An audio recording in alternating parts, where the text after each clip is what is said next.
Good morning friends. आज की session में हम बात करेंगे मॉनेटरी पॉलिसी, जो एक बहुत ही इंपॉर्टेंट टॉपिक है। मौद्रिक नीति क्या होती है आरबीआई की। आपने सुना होगा अक्सर दो तरह की पॉलिसी होती है, एक मॉनेटरी पॉलिसी और दूसरा आपने सुना होगा फिस्कल पॉलिसी। मॉनेटरी पॉलिसी मतलब मौद्रिक नीति जो आरबीआई गवर्न करता है, और जो फिस्कल पॉलिसी हमने गवर्नमेंट गवर्न करती है। मॉनेटरी पॉलिसी में आरबीआई कुछ डिसीजन लेता है, इंडिपेंडेंट डिसीजन, जिसमें आरबीआई इन्फ्लेशनरी सिचुएशन को कंट्रोल करता है या फिर डिफ्लेशन की सिचुएशन को भी कंट्रोल करता है। इसके साथ साथ रुपी एक्सचेंज को स्टेबल करता है। और भी काफी, जैसे अगर इकोनॉमी में बहुत ज्यादा इन्फ्लेशन है तो उसको कंट्रोल इजीली कर सकता है आरबीआई। कैसे?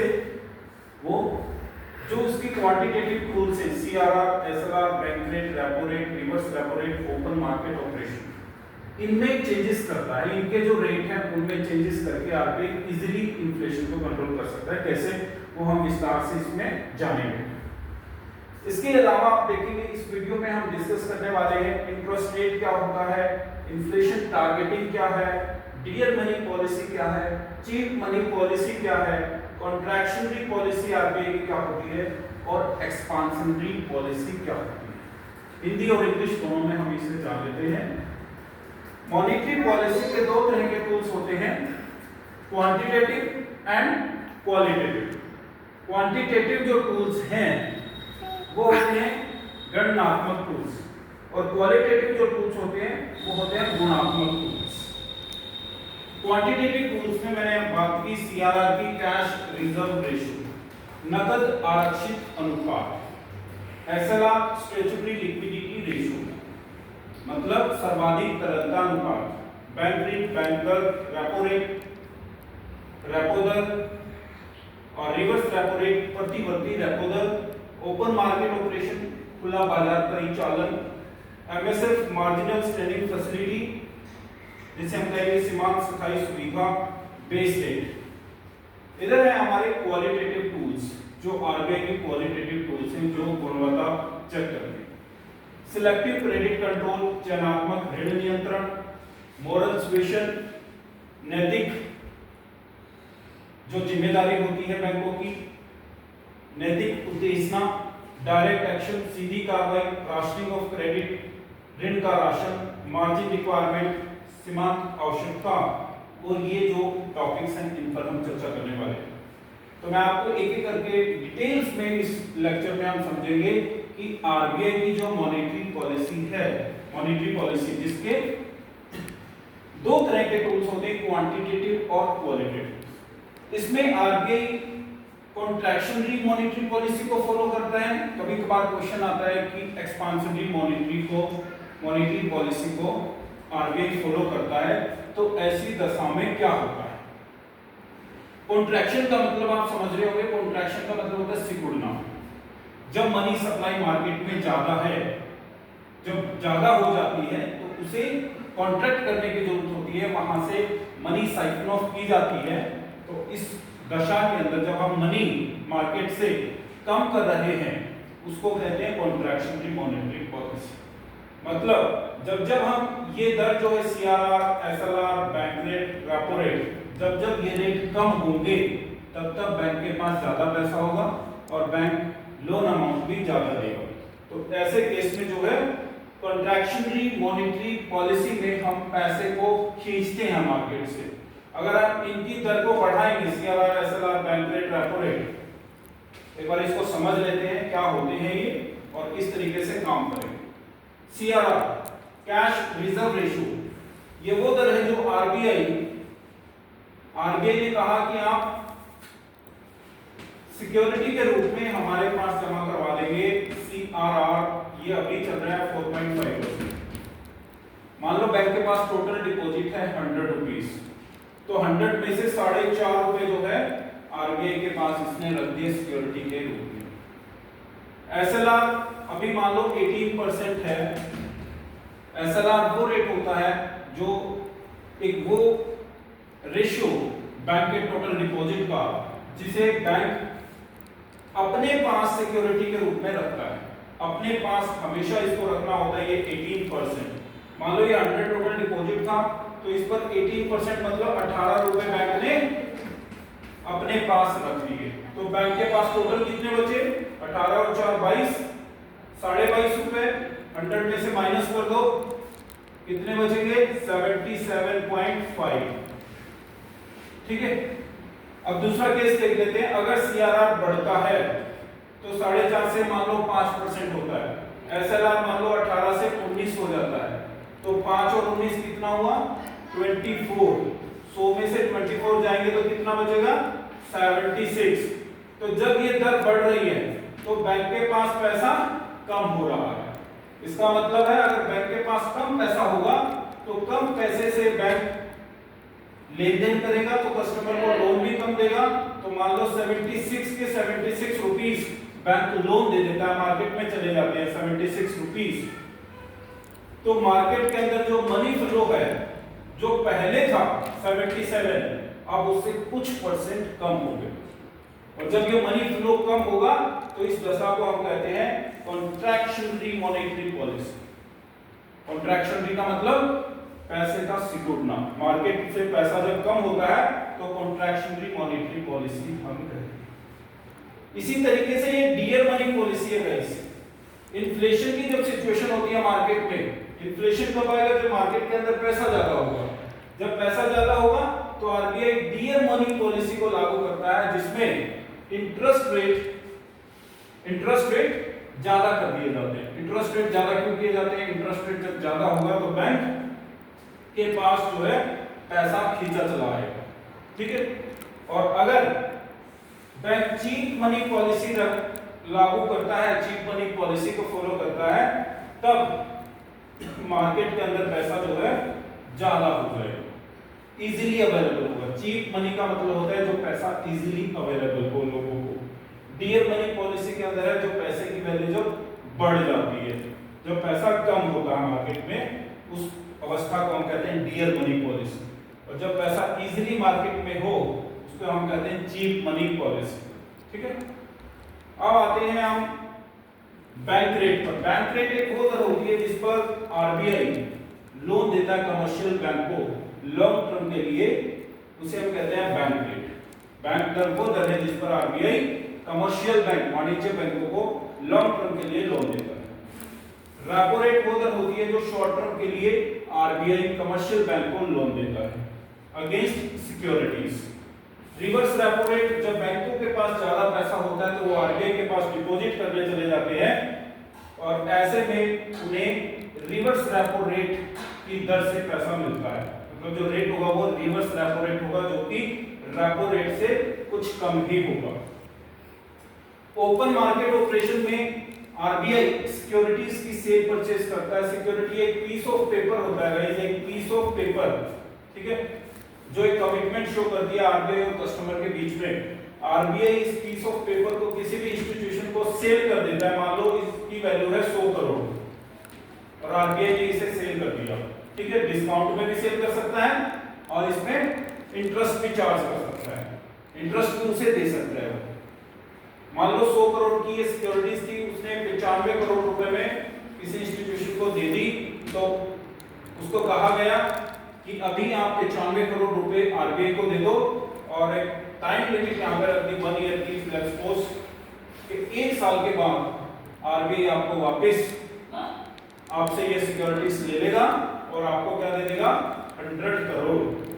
तो ऐसा क्यों किया जाता है? ताकि मार्केट से एकदम, जो मार्केट में मान लो इन्फ्लेशनरी सिचुएशन है उसको कंट्रोल करने के लिए आरबीआई जब ओपन मार्केट ऑपरेशन, ये बैंक जो है ओपन मार्केट ऑपरेशन जब लागू करते हैं तो इसमें ये सेल कर देता है आरबीआई ये सिक्योरिटीज को, जिसकी वैल्यू थी 100 करोड़, मतलब 100 करोड़ रुपीस मार्केट से उठ के कहां चले गए?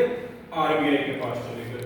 तो 1 साल तक वो मार्केट के अंदर 100 करोड़ रुपया नहीं दिखेगा और 1 साल के बाद जो है वो आरबीआई सिक्योरिटीज वापस ले लेगा और उसे 100 करोड़ को वापस दे देगा, ठीक है। इससे उसे लेने वाले को 5 करोड़ का फायदा हो गया, ठीक है। या फिर इंटरेस्ट पर भी इसको दे सकता था कि आप हमें 100 करोड़ रुपए दो, इसका हम आपको इंटरेस्ट दे देंगे।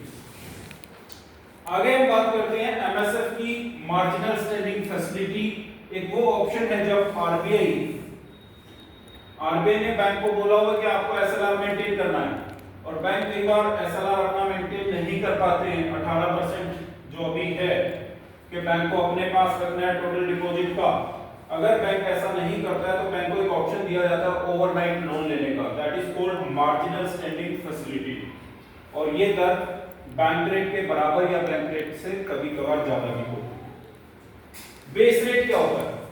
बेस रेट वो दर है जो मिनिमम अमाउंट, एक मिनिमम थ्रेशोल्ड लिमिट है कि बैंक को बोला जाता है आरबीआई के द्वारा कि इससे कम परसेंटेज इंटरेस्ट चार्ज नहीं करेंगे आप।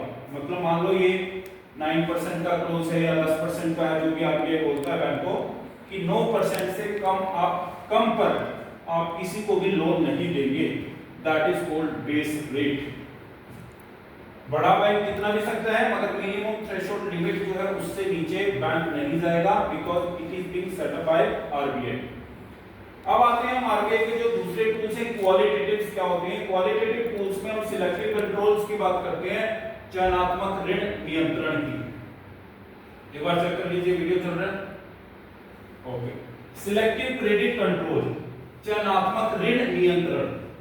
इसके अंदर आरबीआई कुछ क्षेत्र को सिलेक्ट कर लेता है कि भाई हमें लोन इन क्षेत्र के अंदर देना है और इनमें नहीं देना है, और कुछ एक ऐसे टाइम पीरियड होते हैं जिसमें आरबीआई मना कर देता है कि जैसे मान लो फूड ग्रेन स्टोरेज करना है किसी को, और पहले से ही शॉर्ट सप्लाई है, सप्लाई काफी कम है मान लो प्रोडक्ट की, तो उस फूड ग्रेन्स की, तो उस समय RBI selective credit controls policy follow करता है ताकि वो ज्यादा स्टोरेज ना करे।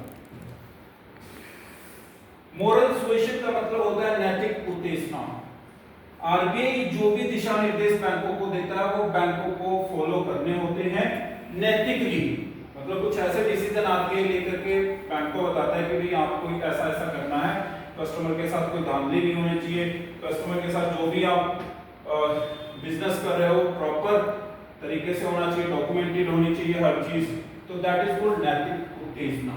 ठीक है, आरबीआई बैंकों को फोर्स नहीं कर सकता मगर उनको एक दिशा निर्देश जरूर दे सकता है, that is called moral suasion. Direct action में सीधी कार्रवाई आरबीआई करता है बैंकों के ऊपर। मान लो बैंक एसएलआर मेंटेन नहीं करते हैं, ठीक है, या फिर ये बेस रेट से नीचे जाकर के लोन देने लगते हैं लोगों को, तो उस समय बैंकों का जो लाइसेंस है वो भी रद्द किया जा सकता है, that is called direct action. या फिर कोई पनिशमेंट भी बैंकों को दी जा सकती है, जुर्माना लगाया जा सकता है। नेक्स्ट है हमारा rationing of credit. Rationing of credit, ऋण का राशन कितना दें। मतलब बैंकों ने ये आरबीआई की मतलब पॉलिसी के अंदर में आता है कि हम कितना ऋण का राशन किस सेक्टर में दे सकते हैं। ऐसा नहीं कि सारा का सारा ऋण किसी एक इंडस्ट्रियलिस्ट को उठा करके दे दो और फिर बाकी जो है लोग घूमते रहे, that is called rationing of credit. ठीक है, और हर सेक्टर का हर क्षेत्र में निर्धारित होता है कि इस सेक्टर में हम इतना लोन दे सकते हैं, उस सेक्टर के लिए इतना लोन दे सकते हैं। ठीक है, डिफरेंट सेक्टर यहाँ पर मेंशन होते हैं। प्रायोरिटी सेक्टर लैंडिंग हमें इतनी करनी है और जो अदर सेक्टर है उनमें इतना लोन देना है, अपर लिमिट यहाँ पर होती है। मार्जिन रिक्वायरमेंट का मतलब है सीमांत आवश्यकता। काफी आप जब लोन लेने जाते हैं तो बैंकों में हाउसिंग लोन है, एजुकेशन लोन है, या फिर एमएसएमई लोन है, मुद्रा लोन है, किसी भी तरीके का अगर लोन लेने जाते हैं तो बैंक कई बार ये बोलता है आपसे कि हम आपको 80%, 85% या फिर 90% लोन कर देंगे और 10%, 15% जो बच गया वो आपकी तरफ से आपको अपने बिजनेस में लगाना होगा, that is called margin requirement.